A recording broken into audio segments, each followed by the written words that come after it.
سیاست میں جب بھی انتخابات، حکومت سازی یا سیاسی جوڑ توڑ کی بات ہوتی ہے تو انگریزی زبان کی اصطلاح ہارس ٹریڈنگ یعنی گھوڑوں کی تجارت کا استعمال بہت سننے کو ملتا ہے۔ نقطہ میں خوش آمدید۔ آج ہم بات کریں گے ہارس ٹریڈنگ کیا ہے اور کب شروع ہوئی۔ کیمبرج ڈکشنری کے مطابق ہارس ٹریڈنگ کا مطلب ہے وہ غیر رسمی بات چیت جس میں دو پارٹیوں کے افراد ایسا اتحاد قائم کرتے ہیں جس میں دونوں کا فائدہ ہوتا ہے۔ کولن ڈکشنری کے مطابق ہارس ٹریڈنگ غیر سرکاری طور پر ہونے والا وہ خفیہ سمجھوتا ہے جس سے دونوں فریق یکساں مستفید ہوتے ہیں۔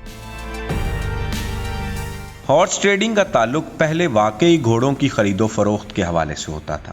تاریخ سے پتہ چلتا ہے کہ سال 1820 کے آس پاس تاجر اچھی نسل کے گھوڑے خریدنے کے لیے چالاکی اور ہوشیاری سے کام لیتے تھے۔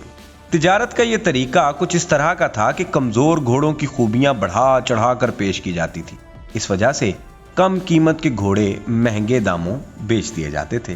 1893 میں امریکہ کے مشہور اخبار نیو یارک ٹائم نے پہلی بار یہ اصطلاح سیاسی معنوں میں استعمال کی، جس کے بعد ہارس ٹریڈنگ سیاست کا حصہ بن گئی۔ اس سے قبل امریکہ کے صدر تھامس جیفرسن نے بھی امریکہ کے کیپٹل کو تبدیل کرنے کے لیے دو سیاستدانوں کے ووٹ خریدنے کی کوشش کی تھی۔ اس وقت کے سیاستدانوں نے بھی اسے ہارس ٹریڈنگ سے منسوب کیا تھا۔ اس حوالے سے ایک اور واقعہ بھی تاریخ کی کتابوں میں ملتا ہے۔ کہا جاتا ہے کہ چنگیز خان کی فوج کے پاس دنیا میں سب سے زیادہ اور اچھے گھوڑے تھے۔ تاتاری دنیا کے پہلے لوگ تھے جو دوڑتے ہوئے گھوڑے پر بیٹھ کر تیر چلا سکتے تھے۔ اس سے پہلے دنیا اس تکنیک سے واقف نہیں تھی۔ چنگیز خان نے وار ٹیکنالوجی میں رفتار اور اس تکنیک کا اضافہ کیا۔ مشہور ہے کہ چنگیز خان جب شمالی چین فتح کرنے کے بعد 1215 میں ترکستان کی طرف بڑھا تو اس وقت کے ترکستان کے حکمران خوارزم شاہ اس تکنیک کو سمجھ چکے تھے۔ انہوں نے شمالی چین سے لے کر سمرقند تک راستے کے تمام شہروں اور بستیوں کے تمام گھوڑے خرید لیے۔ جب تاتاری چین سے نکلے تو وہ گھوڑوں کی شدید کمی کا شکار ہو گئے، جس کے نتیجے میں تاریخ میں پہلی بار ہارس ٹریڈنگ کی اصطلاح سامنے آئی۔ خوارزم شاہ دنیا کا پہلا حکمران تھا جس نے دشمن کو شکست دینے کے لیے ہارس ٹریڈنگ کی تکنیک کا استعمال کیا۔ ہندوستان کی سیاست میں اس کا استعمال کب ہوا؟ تو جواب یہ ہے کہ تصور کیا جاتا ہے کہ ہندوستان کی سیاست میں اس لفظ کا حوالہ 1967 سے ہوتا آ رہا ہے۔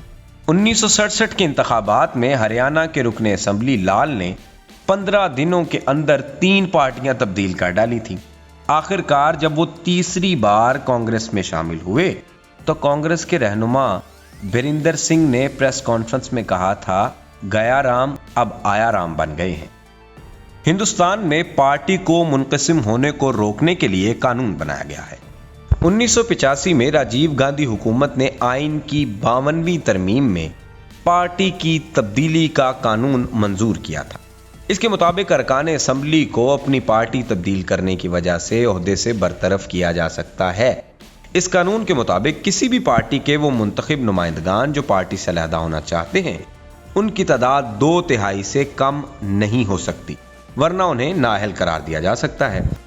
ہندوستان کی ہی طرح بنگلہ دیش، جنوبی افریقہ اور کینیا جیسے ترقی پذیر ممالک میں پارٹی کی تبدیلی کا قانون موجود ہے، لیکن حیران کن بات یہ ہے کہ ایسا کوئی بھی قانون ترقی یافتہ ممالک کینیڈا، فرانس، جرمنی یا انگلینڈ میں موجود ہی نہیں۔ پاکستان کی سیاست میں بھی ہارس ٹریڈنگ کا رجحان اول روز سے موجود ہے، بلکہ تجزیہ کار اور سیاستدان ایاز امیر کے بقول بر صغیر میں ہارس ٹریڈنگ تو مغل دور میں بھی موجود تھی اور ان کے زوال کی وجوہات میں سے ایک بنی۔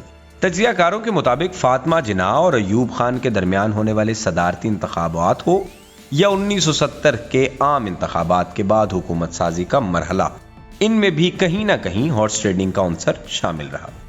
پاکستان کی تاریخ میں چھانگا مانگا کی سیاست کا تعلق ہی ہارس ٹریڈنگ کے واقعات سے جوڑا جاتا ہے۔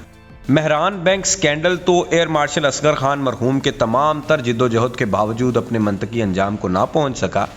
مشرف دور میں پہلے کاف لیگ اور بعد ازاں حکومت سازی کے لیے پیٹریاٹ کی تشکیل ہو یا 2018 میں خیبر پختونخوا کے اراکین اسمبلی کی جانب سے ووٹ بیچنے کا معاملہ، اس کو بھی ہارس ٹریڈنگ کے زمرے میں لایا جاتا ہے۔ بلوچستان اسمبلی سے صادق سنجرانی اور ان کے گروپ کی کامیابی اور اس کے بعد چیئرمین سینٹ کے انتخاب اور تحریک عدم اعتماد کی ناکامی کو تو اپوزیشن جماعتوں نے ایوان کے فلور پر گھوڑوں کے کاروبار سے تشبیہ دی۔ اردو نیوز سے گفتگو کرتے ہوئے تجزیہ کار اور سابق رکن پارلیمنٹ ایاز امیر نے کہا کہ پاکستانی سیاست اور پارلیمان کو ملک کے مجموعی مزاج سے الگ نہیں کیا جا سکتا۔ معاشرے کا شعبہ اور طبقہ ہی کرپشن میں ملوث ہے، اور اس میں اگر کوئی ایم پی اے پیسے لے کر ووٹ دیتا ہے تو اس پر اتنا ہنگامہ کیوں ہوتا ہے؟ انہوں نے کہا کہ پیسے دے کر پارلیمان کے ممبر بننے کا رجحان تو ایک صدی پہلے تک برطانیہ میں بھی موجود تھا۔ ہارس ٹریڈنگ کا شور بہت مچتا تھا، لیکن اس میں ملوث کچھ ہی لوگ ہوتے ہیں۔ سینٹ انتخابات میں پنجاب میں تو خود ایم پی اے رہا ہوں، کبھی کسی نے پوچھا تک نہیں، کیونکہ 40 سے زائد لوگ مل کر ایک ووٹ بنتا ہے، اس لیے کوئی چانس ہی نہیں۔ البتہ اب بلوچستان اور پہلے فاٹا میں بہت پیسہ چلتا تھا۔ Pakistan institute of legislative development and transparency کے ایگزیکٹو ڈائریکٹر احمد بلال محبوب نے اردو نیوز سے گفتگو میں کہا کہ صرف پاکستان ہی نہیں بلکہ دنیا میں جب سے سیاست کا آغاز ہوا ہے تب سے ہارس ٹریڈنگ چلی آ رہی ہے۔ یہ اصطلاح صرف پاکستان تک محدود نہیں بلکہ جہاں جہاں سیاست ہے وہاں وہاں ہارس ٹریڈنگ موجود ہے۔ انہوں نے ہارس ٹریڈنگ کی وجوہات بیان کرتے ہوئے کہا کہ سیاست میں بہت سے پیسے خرچ ہوتے ہیں اور آمدن انتہائی محدود ہوتی ہے۔ جب آپ منتخب نہ ہوں پھر بھی سیاست جاری رکھنی ہو تو صرف خرچ کرنا ہوتا ہے۔ وہ پیسے انہی ذرائع سے اکٹھے کیے جاتے ہیں جن میں ایک ہارس ٹریڈنگ بھی ہے۔ ان کا کہنا تھا کہ پاکستان میں ہارس ٹریڈنگ کے معاملے کو مخصوص حلقوں کی طرف سے ضرورت سے زیادہ اچھالا جاتا ہے تاکہ سیاست بدنام اور ذلیل ہوتی رہے۔ جب بھی سیاستدانوں کا مکوٹ اپنا ہو تو لوگ کہیں یہ تھے ہی اسی لائق۔ کچھ لوگ ہوتے ہیں جو پیسے لیتے بھی ہیں اور دیتے بھی ہیں، لیکن اکثریت ایسی نہیں ہے۔ ماہرین کا کہنا ہے کہ پاکستان میں ہارس ٹریڈنگ کا راستہ روکنے کا واحد طریقہ ہے کہ سیاست اور جمہوریت کو آگے بڑھنے دیا جائے تاکہ لوگوں میں شعور پیدا ہو۔ جیسے جیسے شعور بڑھے گا عوام ہارس ٹریڈنگ میں ملوث لوگوں کو انتخابات میں مسترد کرتے جائیں گے۔ اس کے علاوہ ہارس ٹریڈنگ اور کرپٹ پریکٹسز کا راستہ روکنے کا کوئی اور طریقہ موجود نہیں۔ دنیا کے دیگر ممالک نے بھی اسی طریقہ کار کو اپنایا۔ ناظرین، امید ہے آپ کو ویڈیو پسند آئی ہوگی۔ اس طرح کی مزید ویڈیوز دیکھنے کے لیے ہمارا چینل سبسکرائب کریں اور بیل آئیکن کو پریس کر دیں تاکہ ہمارے آنے والی ہر نئی ویڈیو سے آپ باخبر رہ سکیں۔